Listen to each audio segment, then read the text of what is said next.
Chegou a hora de descobrir a verdade.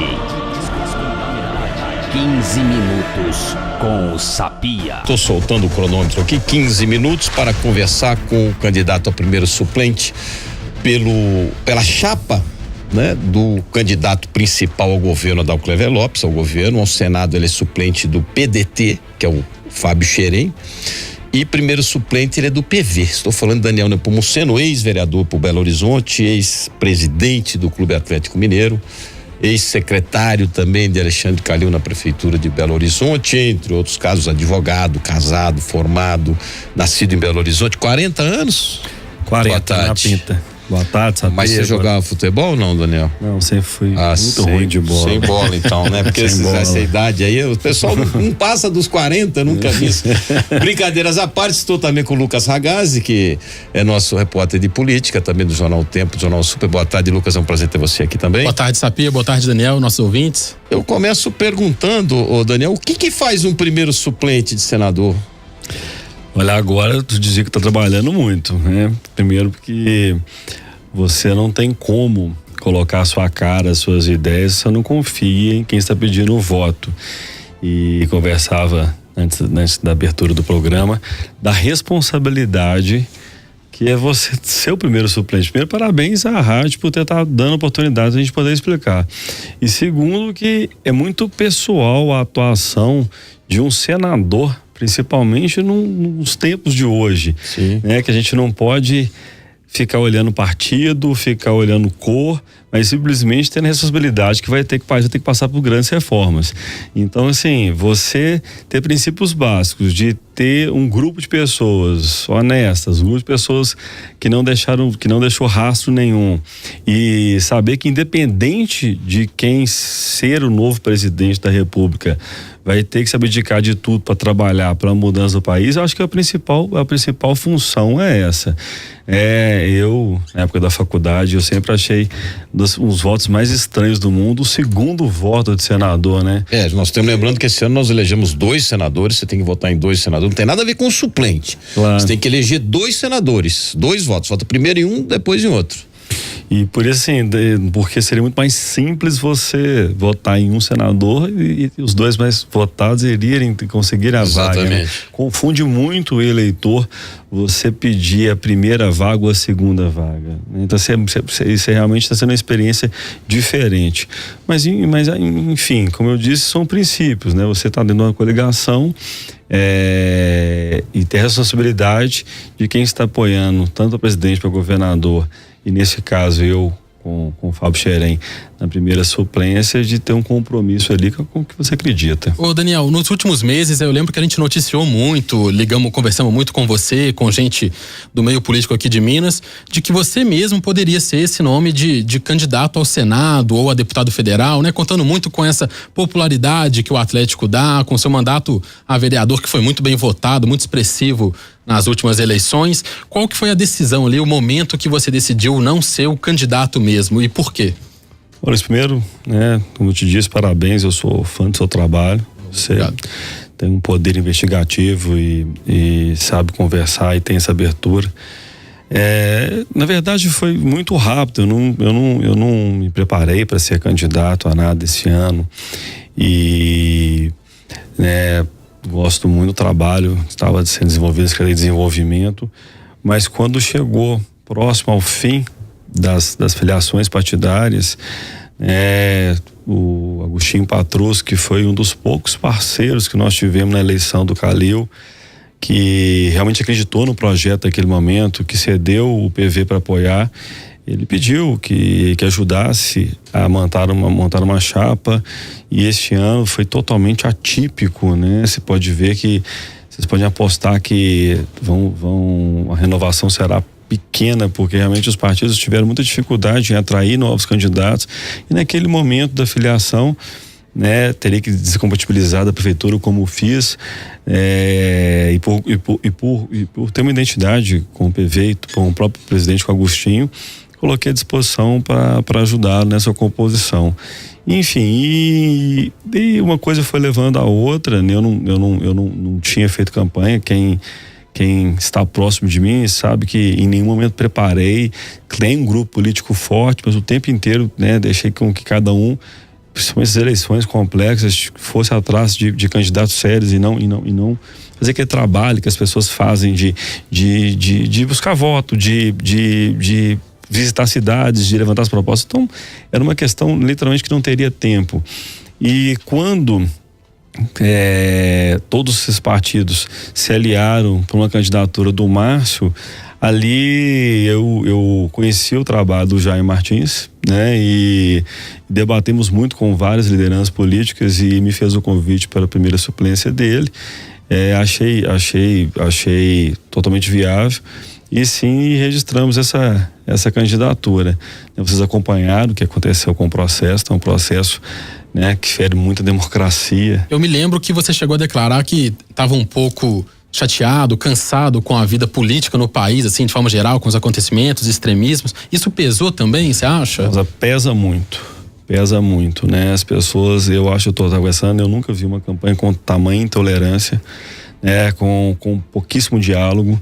Eu acho que não sei se foi chegada de WhatsApp ou, enfim, as pessoas discutem muito pouco, né? As pessoas começam agora, a gente está vindo um clássico, né? Ficou pior do que um Atlético Cruzeiro, né? As pessoas não respeitam você ser do centro, as pessoas não respeitam você aceitar um candidato que não é o seu, ter algo positivo, porque está muito difícil e nós estamos vendo, né? O fundo partidário só veio para beneficiar quem já tem mandato, né? Você fica vendo, você estava discutindo antes, uma legislação eleitoral completamente fora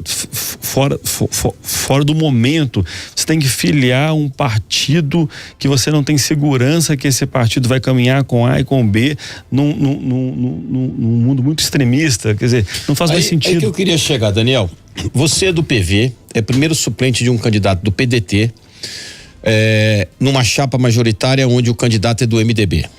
Aí vamos lá, o candidato do MDB é Adalcléver Lopes, o candidato do MDB à presidência da República é Henrique Meirelles. O candidato Fábio Xerém é do PDT, não tem candidato ao governo, mas o candidato a presidente dele é Ciro Gomes, que aliás pede voto para ele na campanha, no propaganda política eleitoral. Você é do PV, o vice-candidato à presidência da República no partido na candidatura da Marina Silva, que é da Rede, é do seu partido do PV. O Fábio Xerém ganhando a eleição, indo pro Senado, se o Ciro ganhar, chama ele para ser ministro, ou chama ele para ser algum governo, se o Adalcléver ganha, chama ele para ser secretário, você assume. Você pretende tentar mudar lá no Senado essa questão de partido político? É uma confusão danada, são 35 partidos e um absurdo, vira um caroço de angu que ninguém sabe para que lado que vai. Um absurdo. Hoje o presidente do partido tem mais poder que qualquer bancada, né? Você fica vendo o Senado ou o Congresso só sai notícias quando vai discutir emendas, quer dizer, tá tudo errado nesse sentido. Eu tenho meu voto, eu tenho minha política, eu tô trabalhando e acredito no Ciro Gomes, mas eu não acredito em coligação. Não acredito, ela não existe, né? Ela é feita simplesmente para você discutir tempo de televisão e agora piorou, que é você discutir fundo partidário. Eu não acho que um presidente de partido ele pode comandar 50% de uma estratégia eleitoral, que hoje fazer campanha e ainda bem que as campanhas estão mais baratas, né? Para mim ela funciona com rede social e com tempo de televisão. Quer dizer, quem detém o poder de discutir o tempo de televisão está com o poder de comandar o país. Eu fico vendo as discussões e digo, né, em casa, falando, a sorte de não ter saído candidato, porque você acorda num dia numa chapa que você precisa de 70 mil votos e dorme e você precisa de 100, porque sentaram na noite anterior 10 presidentes e resolveram ali aquela situação. 10 segundos a mais no tempo de televisão. 10 segundos a mais você corta a sua candidatura, quer dizer, o processo está errado, né? E é incrível como que é difícil as pessoas entenderem isso. Quem está no meio conhece, tá com a luz passando na cabeça, mas é isso. Sabe que por alguns interesses, ou realmente pelo processo, pela legislação, você elimina 70% dos seus candidatos. Só a cláusula de barreira resolve isso, a redução do número de partidos, ou precisa de uma reforma ainda mais abrangente? Eu acho que precisa de uma reforma abrangente. Porque primeiro que a eleição de 2 anos é o primeiro ponto que tem que ser mudado. Ninguém suporta mais isso, né? Você não tem como, eu vejo pela administração Calil, que para mim né? Eu sou suspeito para falar, mas ele não pode depender, ficar fazendo campanha no ano subsequente à sua posse e depois ficar dependendo de acordos políticos para conseguir pagar as contas, quer dizer, então, no mínimo de 4 em 4 anos, né? E segundo que hoje, principalmente hoje, para que você não tem identidade com 2 partidos, você não consegue ser centro.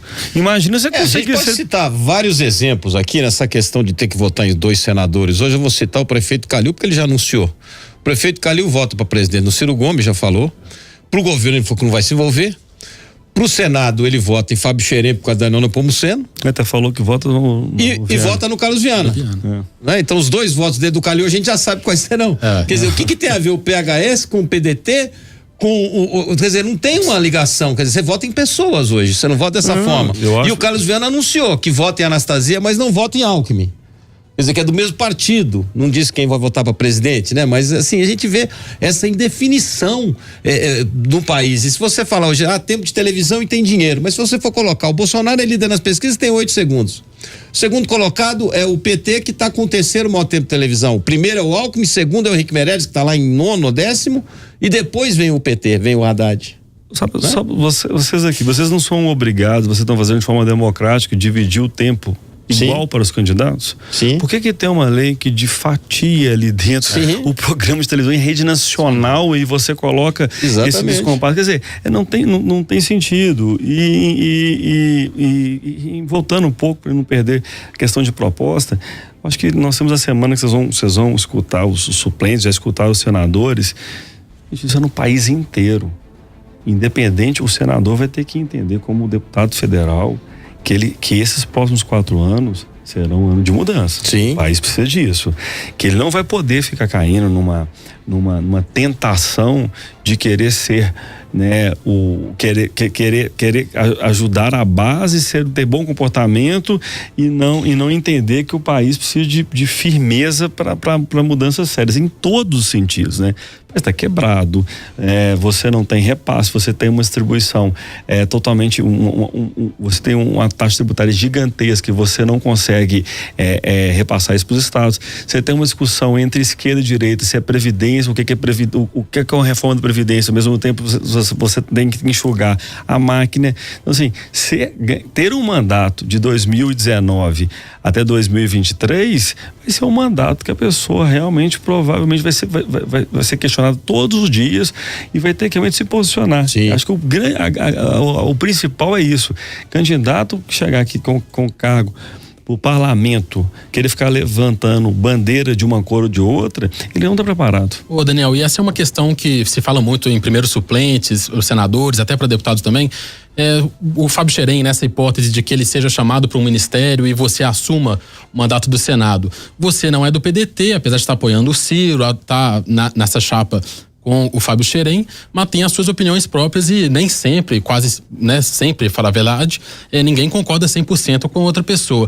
Você vai votar nessas questões principais junto do governo, vai ter uma fidelidade assim no voto, ou lá no Senado você vai ter as suas próprias bandeiras, por exemplo, reforma da Previdência. Provavelmente, não sei, você defende a mesma coisa do Ciro, PEC dos 20 anos, PEC do teto de gastos, não sei se você defende o mesmo que o Ciro, que tem propostas mais à esquerda. Como é que seria a sua atuação nesse sentido, nessas reformas que você falou agora, que vão ser preponderantes nos próximos anos? Vamos por etapas, assim, em nenhum momento discutimos que o Xerém será ministro, né? Sim, não, tô dizendo porque ele está se preparando para ser senador, tá até brincar com você, sabe também o que você falou, o Calil tá com os 2 votos, o Calil declarou apoio, ele foi muito leal ao partido dele. Sim, né? Então assim, claro. Ele não sentou nem com o Xerém ainda, deixar isso bem claro. Não, porque dá a entender porque ele vai apoiar o Ciro, né? Pra presidente. Eu conheço o chefe que eu tenho, então assim.